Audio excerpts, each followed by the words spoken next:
evening. What do you want to do tonight? The same thing we do every night, Pinky. Try to take over the world.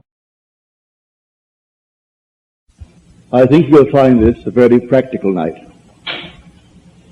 So I must incorporate certain things that I might have missed through the years.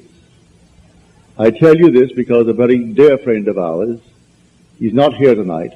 He says, had he known that I was closing on the last lecture night, which is tonight, rather than the last Friday in the month, he would have been here. But he said, I'm greatly disturbed over something you said just about 2 weeks ago. And that is about the ranks, the heavenly ranks. And he said, I will not give up my divine right, my power, to anyone. I will not make others little that I may seem to myself superior. Now he said, I might have misunderstood you, and I wish you would answer this from your platform, and I will get a tape from someone and hear your answer to my question. For I spoke of the ranks, the spiritual ranks. I will not retract one word. But he failed to see the difference between the individual and the state in which that individual was for that moment. There's a vast difference between states and the immortal you. The immortal man is God. Man is all imagination. And God is man, and exists in us, and we in him. The eternal body of man is the imagination, and that is God himself. God is playing all the parts. God alone acts and is in existing beings or men. There's only one actor in the world. There's only one author, and that is God. And that God of whom I speak is your own wonderful human imagination. That is the operant power in the world. If I speak of your God, the chances are you will think of an existent someone outside of yourself. But if I speak of your imagination, I am certain you will think only of yourself. Well, that is the God of whom I speak, playing all the parts. And the lowest part is the multiple tongues. You're not a linguist, but all speaking our language. 200 million of us find it difficult to understand each other because we are moving towards a prejudice, a superstition, a fixed idea. And so we may say anything, but we have to get through that barrier, even though we are talking the same language, using the same English tongue. So here, let me start with a quote from the 8th chapter of Nehemiah. And they read from the book, from the law of God, with interpretation. And the people understood the reading. They read it with interpretation, and the people understood the reading. Paul claims in his letter, the first letter to the Corinthians, you'll find it in the 14th chapter,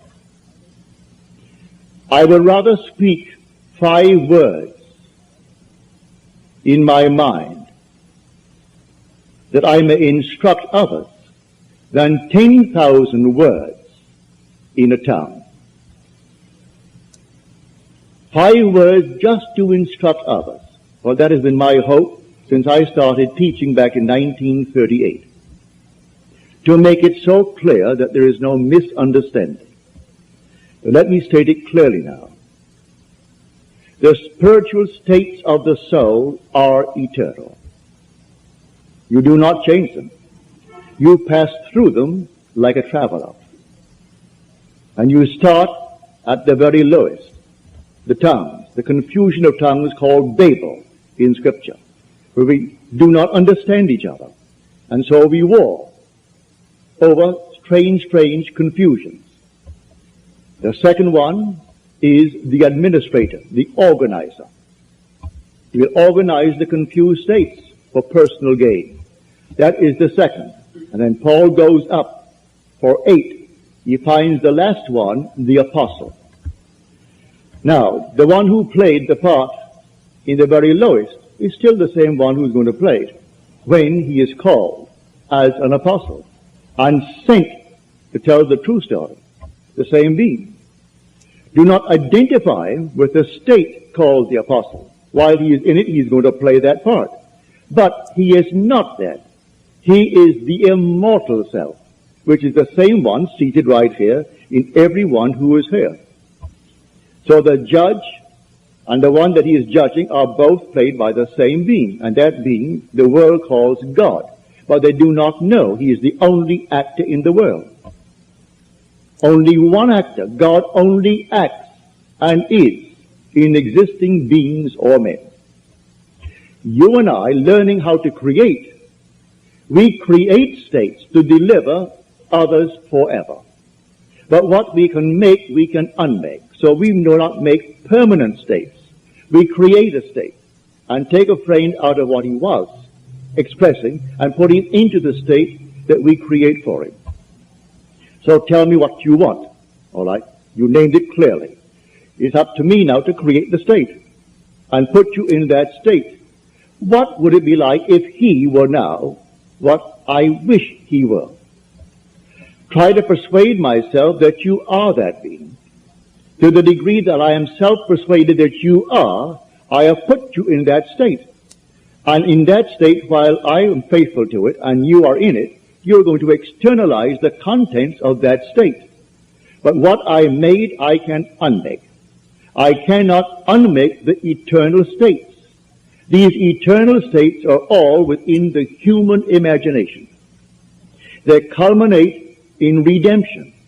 And redemption is preceded by apostleship. That's when you are called. And the word apostle means one who is sent. So I am finding myself in a state where I'm called. The night I was called back in 1929, I had no idea I had arrived at that state. But here I'm called into the presence of infinite love. And it's man. Having answered his question correctly, that love was the greatest thing in the world, he embraced me and we fused and became one body, one spirit. For he who is united to the Lord becomes one spirit with the Lord. At that moment, it was not enough to be called and to be incorporated into the body of God, but to be sent on a mission. And I did not know that mission until it unfolded itself within me. And it took 30 years. 30 years later, suddenly it erupted within me, and the entire story of Jesus unfolded itself within me, casting me in the central role of the story. And then I knew who I am. Then I knew who the one called Jesus of the story really is. He is the culminating point of God in man. So when man actually completes the journey and comes to the fullness of it all, he discovers he is the one he's been seeking all through his journey. But he comes to that at the very end. So do not let him brag. Do not let him boast that he is an apostle. Apostle is a permanent state. He is infinitely greater than all the states. He created these, and they are permanent within man, within the human imagination. But when he arrives at that state, it's the last of the journey. And then he awakens and he knows who he is. And these experiences gives him the certainty that he is God. He reads now the word that he read when he was a child. And when before he could read it, his mother read it to him. And then he went to school and he read it in school. And when he could read for himself, he picked up the book. He couldn't quite understand it, but he read it. Now he reads it as something entirely different. He knows the book is all about himself. It's not about any being but God. And he's found God within himself, and he is God. But that God of whom I speak is your own wonderful human imagination. Now tonight, to show you how easy this thing is, it's based purely upon motion. The first creative act in Scripture that is recorded, and the Spirit of the Lord moved. He moved. Well, the Spirit of the Lord is in man. Do you not realize that ye are the temple of the living God, and the Spirit of God dwells in you, as we are told? He dwells in me, where? As my own wonderful human imagination. Now I go back to see how he first created. He created by emotion. I move from one state into another state. If it is the state desired, then I have a sense of relief when I get into the state desired. If tonight I was up against it financially, and then suddenly I came into a fortune, what would be the outstanding feeling that I would have? Would it not be relief? So I insist, of all the pleasures that man could ever experience in this world, relief is the most keenly felt. The child is late. You say, be home at 10 o'clock. So 10 o'clock, 11 o'clock, 12 o'clock, and there is no child. You think you are in control. You love her dearly, and you think you're in control. Oh yes, I can control my mind, my imagination, it's easy. But then comes one, and there is no child. And inwardly you conjure 1,001 things that could happen. And then you hear the little knock on the door, or the key in the door, and she comes through the door. What is your emotion? One of relief. Just one of relief. So of all the pleasures of the world, relief is the most keenly felt. It comes in the creative act. Relief. Call it by another name if you will, but it is relief at that moment of explosion. But the same thing is true when I move into a state. What would the feeling be like if it were true? And I work myself into that state as though it is true. If I am in that state, I can't suppress the sense of relief. And so I have the sense of relief because I've done it. Now what do I do after that? Nothing. Remain in the state. It has its own appointed hour, and it ripens, and it's going to flower. Don't be concerned, you're in the state. Now let it unfold itself in its own wonderful natural way. It has ways and means that no one knows. Its ways are past finding out. So I move myself into a state. I don't remain in the state that I want to leave behind me and push a button and think something is going to happen. I move. I move from one state into another state. But these states I am creating. I do not consciously move in these spiritual states. They are automatically determined by my journey in this world. So no one can sit down and conjure the spiritual state. If he thinks he is going to, he's only kidding himself. These happen automatically as man who is God moves through these eternal spiritual states, and there are 8 completely marked out in the 12th chapter of the book of 1 Corinthians. And you are not going to change them. So I say to my friend, when he hears this, I do not intend to set myself up as someone who is other than you, better than you. I have reached the state called the apostle. I was called and incorporated into the body of the living God. He is a living God. He's not the God of the dead. Nothing dies in God. But nothing. Everything is alive. Today millions went to the cemeteries. They aren't there. That's an organized big business. Completely organized on the fears of people. That's not where anyone goes. You drop now, all right? Maybe they'll put you away tomorrow. Maybe in a week from now. But at that very moment, you are restored to life. In a world just like this. Real just like this. And the unfinished work, you're going to finish it. No one is going to fail because God is the operant power, and God is that individual's human imagination. And he's moving towards self-redemption. And he goes through these states, infinite states. But you and I, we're intelligent enough to create a state. So someone comes to you and he says, you know, I do not know exactly what I want, but I don't like what I have. All right, let him tell you what he has. Well, you wouldn't like it either. If you listen carefully, no, I wouldn't like that either. Well, let us reason together. What would you like? Would you like this? Would you like that? And then he comes upon something he would like. Well then, if you are a friend of his, you create a state to deliver your friend from his former state. And so you see him in that state. Well, how do you do it? Bring before your mind's eye your friend. And have your friend with a nice big smile on his face.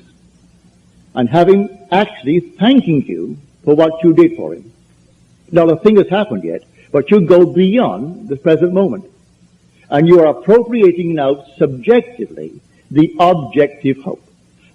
You hope he will stand before you objectively with a smile on his face, and you hope you're going to hear his words. And the word you're going to hear is, oh, thank you so much. It worked just like a charm. You know, when I saw you the last time, I was up against it. Today, it's simply rolling and rolling in my direction. Everything is perfect. That's what you want to hear for a friend. Well, now you hear that.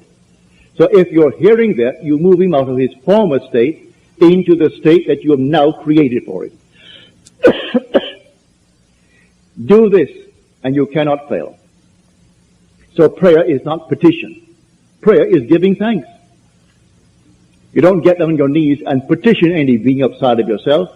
There is no intermediary between yourself and self. You need no priest. You need no so-called healer. You need nothing on the outside. It's all within self. What would the feeling be like if it were true? With that, I catch that feeling, and then I work myself into that state. What would it be like? All right, I know what it would be like. Well, feel it, and keep on feeling it, and keep on feeling it, until all of a sudden, you're relieved. There's a release within you, and then it's done. You can't do it a second time. It's done. So I say, I'm looking at the world from a spot. At every moment in time, I'm always viewing the world from a place.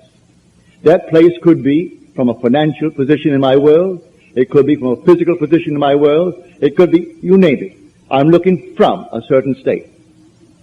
And I'm seeing confirmation of that state by what I am seeing. Now, how will I know that I have moved?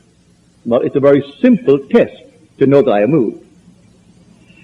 Unless there is a fixed frame of reference, no one will know that something moved. If I started moving from here to the end of the room, and everything started moving with me at the same time, I have no reference to prove that I have moved. Motion can be detected only by a change of position relative to a fixed object. It must be fixed relative to me, that I may know that I have moved. But all my friends know where I am, who I am, what I am. If I desire a change, my friends, my fixed reference, they should know it. So I don't ask anything of them. I simply assume that I have changed. But if I have changed, then I have a fixed reference. The faces of my friends. Now let me conjure them in my face, in my mind's eye, and let me look at them. Do they see me as a changed person, or are they still seeing the one who would like to be changed? Are they congratulating me on my change? Well, then I've changed. I saw it reflected in their faces. I heard it in their voices. I saw a change on their faces, which change revealed to me that they noticed in me a change. And that's what I want. Now, that proved that I moved. Nobody saw me move physically. I'm still seated in the same chair, but I moved. And so the whole thing is based upon motion. It's a psychological motion. We're living in a world of imagination. And this whole vast outpictured world was first imagined. There isn't a thing you see here that wasn't first imagined. And yet, close as he is, you still can't find him. Why? Why can't I find him as something objective, because he is the reality I call imagination. I see the fruits of my imaginal acts, but I do not see the actor as I see the outpouring of his activity. For he is the reality I call imagination. So here, the God in you is your own wonderful human imagination. That is God. That's the one, when you completely awaken, you're going to know. That's what man basically is hungering for, the awakening of imagination, which is the awakening of God within it. That is the only God of which the Bible speaks. There is no other God. I will go down to the potter's house. And I went down to the potter's house, as the Lord said to me. And there he was, working at his wheel. And the vessel in his hand was spoiled. But he didn't discard it. He reworked it into another vessel, as it seemed good to the potter to do. Well, that's the 18th chapter of Jeremiah. Which word, Jeremiah, means Jehovah will rise. You'll rise all right. He'll rise in you as you. So, because he is you. There's no one else to awaken but God, and God is your own wonderful human imagination. And the word potter in Hebrew means imagination. It means to determine. That's what the word actually means by definition in Strong's Biblical Concordance. It means the potter, which means imagination. So I go down to imagination's place where he's working at his wheel. What potter? My own imagination. What are you doing, Neville? Well, I'm just spending a few minutes here, there, well, then it's spoiled. You will admit what you're doing isn't quite what you want done. Don't discard it, rework it. Rework it into another vessel that it seems good to you to do. Don't judge from appearances. You think a man, because he's up against it, will be satisfied, say, with X number of dollars? No, don't limit it. But no limit upon the power of belief. Can you believe that he doesn't have that pressure on him anymore? That he's above it? That is something behind him. Well, put him in that state. It doesn't cost you any more to put him in that state than to put him in a little modified state. You didn't pay anything for it. Come, eat and drink without price. Buy wine, buy milk without money. It didn't cost you a penny to do it, so why modify it? Why make it little for it? It's not exactly what he would want for himself. It's better than what he has, but you want something bigger than that for it.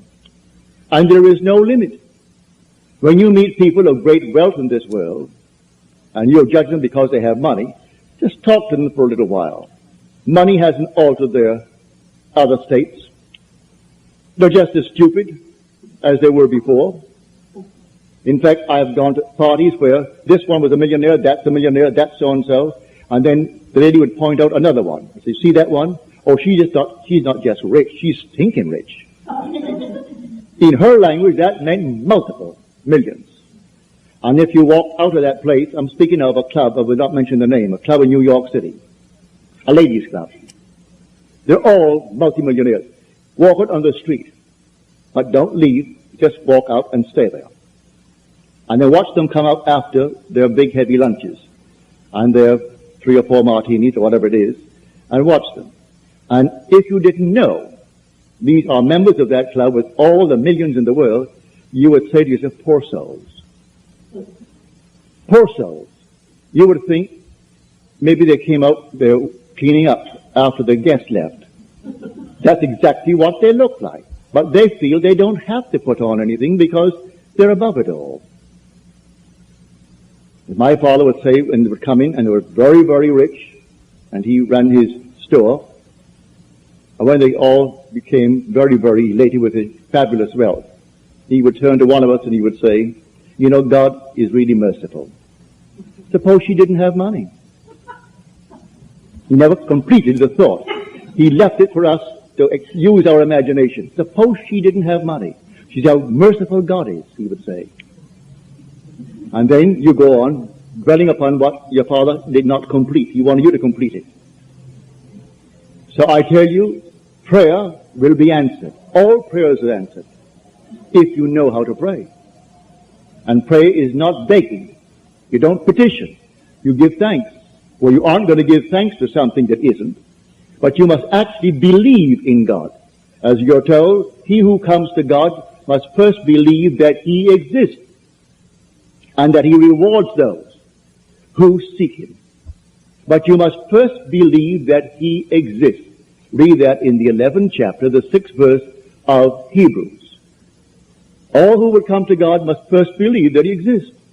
Well, I know he exists. I hope that everyone here knows he does exist.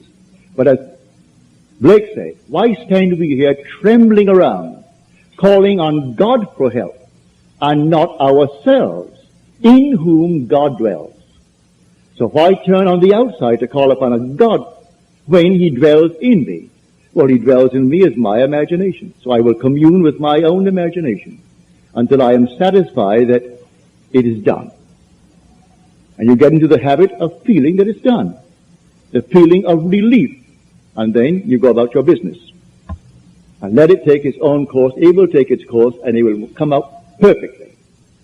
So you don't beg anyone, you don't petition anyone, and it has nothing to do with so-called holiness. That is such an abused word. He is a holy man. May I tell you, if anyone introduces you to a person as a very holy man, turn and run.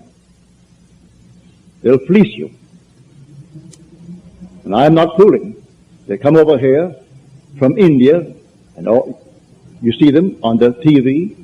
Next thing you know, they're getting $500 for a special course. And people who have more money than brains, they pay all. Then off to India he goes with his multiple fortunes that he has simply taken from those who aren't given to thinking. So money doesn't care who owns it. So they have it, and so they'll give it out to anyone who is called a holy man. Well, I have had my experience with these so-called holy men. One little fellow, you all know him, you saw him on TV. And some reporter asked him, why do you advertise so much? You're always advertising, building up your own little personality. And Jesus never did. And in the little high-pitched voice of his, he started laughing. He said, that's why it took him so long.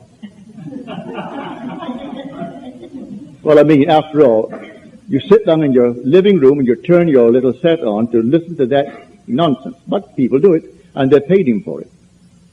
Now here, may I tell you, you have everything that it takes to be the man, to be the woman that you want to be. Don't pass the buck. You have it right here this very night. Know what you want to be. Be definite. When you know exactly what you want to be, don't ask anyone if it's possible. You simply feel that you are it. What would the feeling be like if it were true? Would my wife, my husband, my friends know it? Let them know it not verbally. Let them know it all in your imagination. Let them see you as they would have to see you if it were true. Just let them see you. And go to sleep in that assumption. For I know from my own experience that an assumption, though denied by my senses and therefore called by the world false, if persisted in, will harden into facts. That I do know. An assumption, the same simple little assumption. If you will persist in it, it will harden into fact. That is a law. How else would you interpret this statement from the 11th chapter of the book of Mark? Whatever you ask in prayer, believe that you have received it, and you will. How are you going to interpret that? Whatever you ask in prayer, believe that you have received it, and you will. No limit is placed upon the power of belief. It doesn't even say it has to be good for you. It leaves you entirely free to make your choice and take the risk. Because when you reap that state, you're also going to reap the consequences of that state. So, take your choice, but also be willing to take the consequences of the state. And you could go through life just simply knowing there are only states. You see a person in the gutter today, he need not be in the gutter forever. Take him out of the gutter in your mind's eye. Here was a friend of mine, Freedom Barry, that I sent to San Francisco to teach this law. He hasn't had the experience of the promise, so he can't teach the promise. But he teaches the law. before he opened.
He saw a man crossing the street while he was airing his little dog.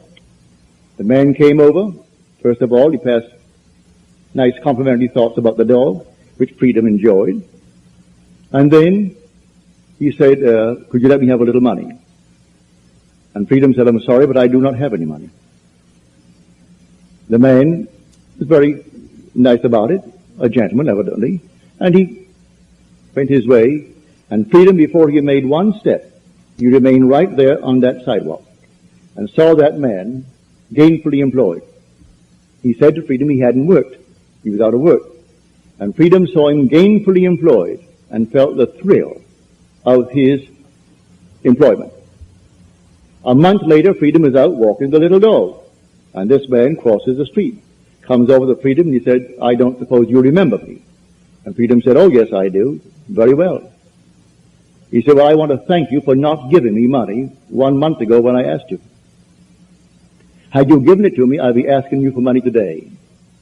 But I got so mad with myself to be placed in that position to ask a total stranger for money, I went home determined I am going to get a job. He didn't know what Freedom had done, but Freedom did that, which pushed him out of that state of asking for money into a state of earning it.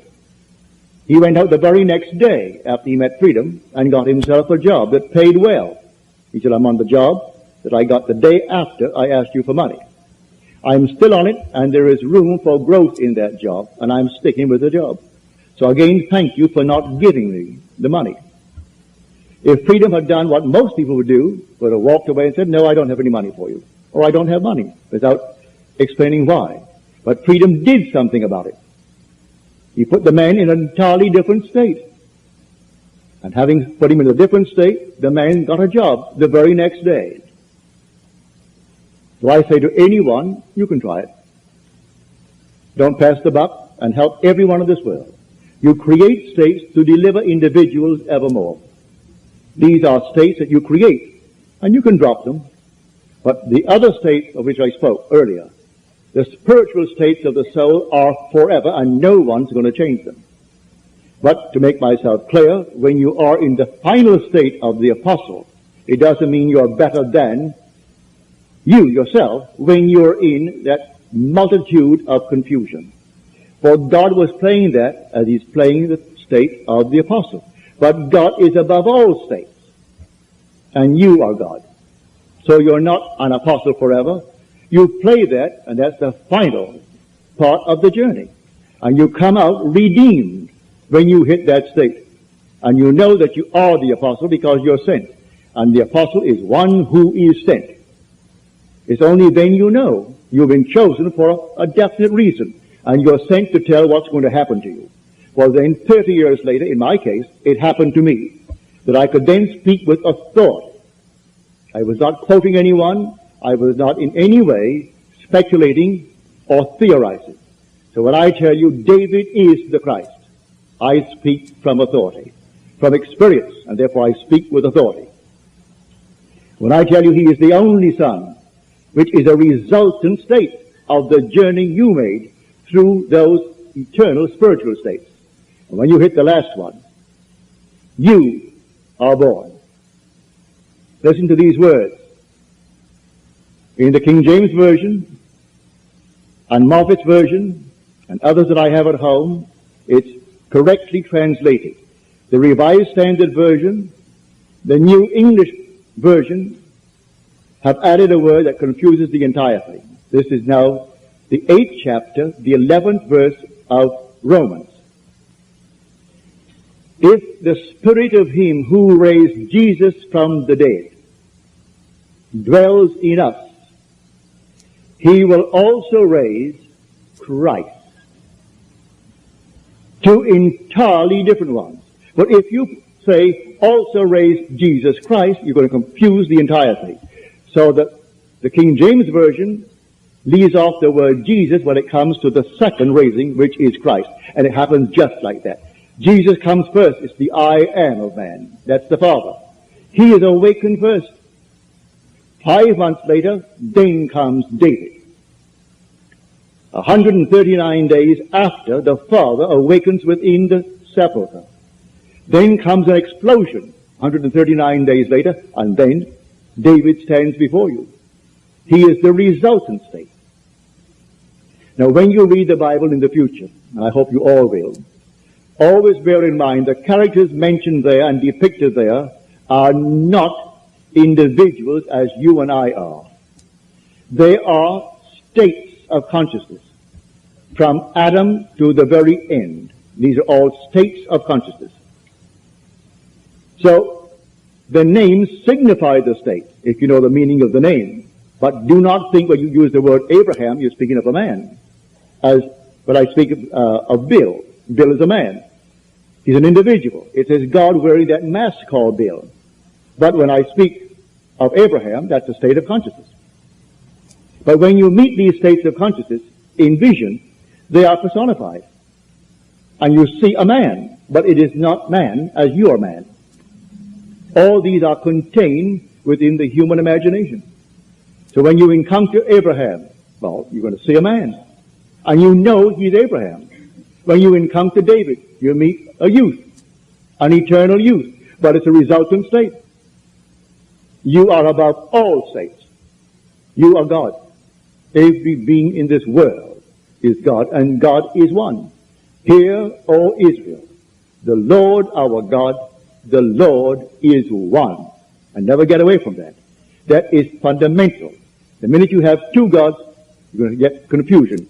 2 will become 4, and 4, 8, and 8, 16, and you get confusion in the world. Only one God. And that God, his name forever and forever, is I am. That's the being. So when you awaken within the sepulchre, you know who awoke. You say, I am. There's no one present, just yourself. And you come out without the help of anyone. And then comes the imagery of Scripture that surrounds you, bearing witness to the truth of the story. But you are cast from then on in the central road. And so everything unfolds within the imagination of man. And that is God. So tonight, as you leave here, go out knowing you have the power and the right to become the man, to become the woman that you want to be, without hurting any person in this world. You don't need to hurt anyone to gain anything in this world. You go out and play your part fully. And let no one pull any rank, for all ranks are only states of consciousness. The king and the one who is amusing him, the court jester, are both played by the same being, and that being is unseen by the two masks, the mask of the king and the mask of the court jester. For behind the mask is God, and God is simply I am. So one plays the part of the court jester, and one plays the part of the king, and we honor the mask and bow before the king. And that court jester may be nearer to apostleship. Do not judge from appearances, as you're told. When they saw this giant of a man stand before him, Samuel thought, well, certainly he is the Lord's chosen. For the Lord said to Samuel, go down to the house of Jesse, for I have chosen one of his sons to be king of Israel. And when the first son came in, he was a majestic creature. And Samuel said to himself, surely he is the Lord's choice. And the Lord said, I have rejected him. The Lord sees not what man sees. Man sees the outward appearance, but the Lord sees the heart. Then he brought the second, and he brought the third. And finally he brought the last, which was David. And David was tending the flocks. Now this is all a story. You must extract the meaning from that story. So he brings the little one in. He was just a youth. And as he came in, no one thought for one moment he would be the one. And the voice spoke to the prophet Samuel. Rise and anoint him. This is he. And in the midst of his brothers, Samuel anointed him with the holy oil. And then the Spirit of God came upon him mightily from that day forward. Never left it. Therefore he never lost the battle. The victorious one, called David. So in the end, he stands before you. For he played all the battles. You were the Lord of Lords within, but you didn't know it. And he is the Father's only Son.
And then he stands before you, and he is your son.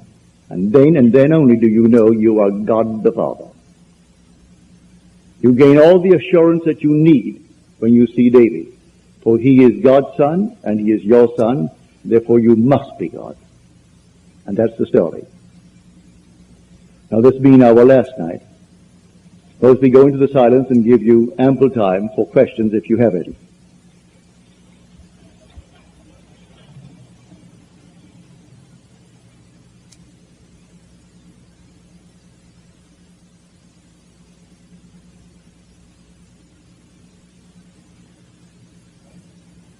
Good.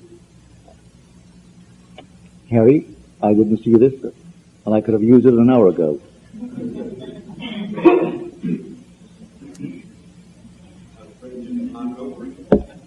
I didn't see it. I would have. And regretted it too. Now, are there any questions, please? When you talk about another body, when they take with them their memory, do they remember all their family and all the things they've been doing? Yes, my dear. You carry with you your memory.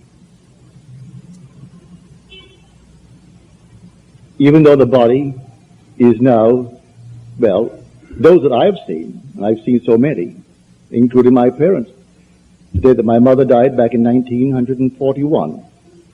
It was just about a month before Pearl Harbor. I was in New York City then. I just returned from Barbados, where I spent 3 weeks with her. And it was a terminal case of cancer. So I came back. I was sitting in my living room. The mother comes before me. And she was a girl, beautiful blonde, as she was, as a young woman, blonde, blue eyes. And mother is before me, sitting under an arbor. She was passionately fond of flowers and a beautiful garden. She's under this arbor brushing her hair. But she wouldn't talk to me. And then I sat and I wrote my sister a letter saying, I've just seen mother. And mother is a most beautiful young woman of 20 years of age. And I took that to mean that she had recovered. But that was the very moment that my mother departed the world.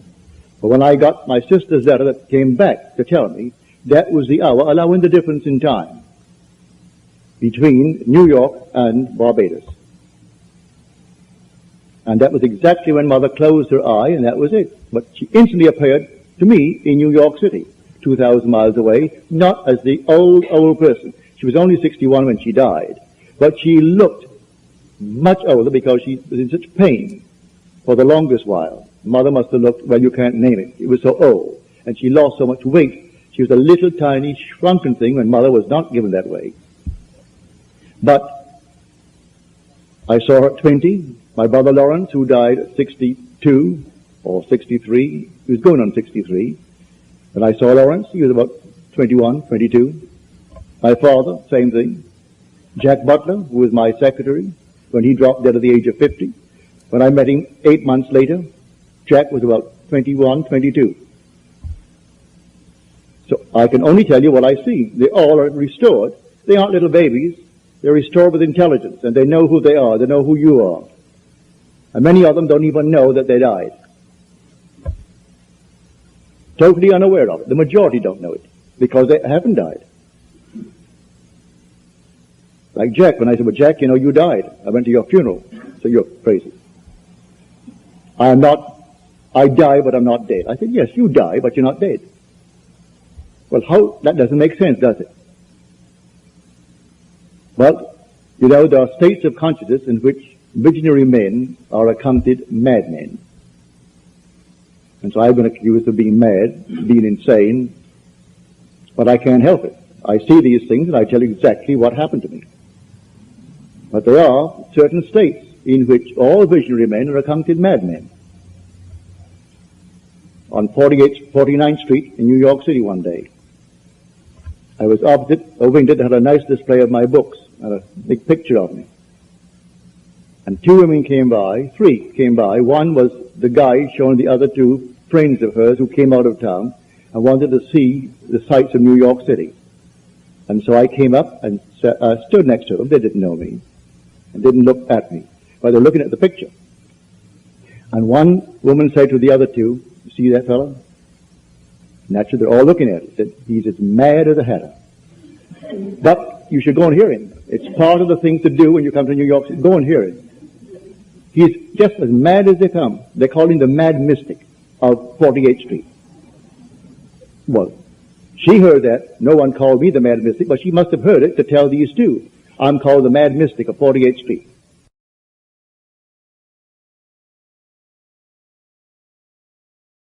I really hope you enjoyed this video, and thank you so very much to all my Patreon members.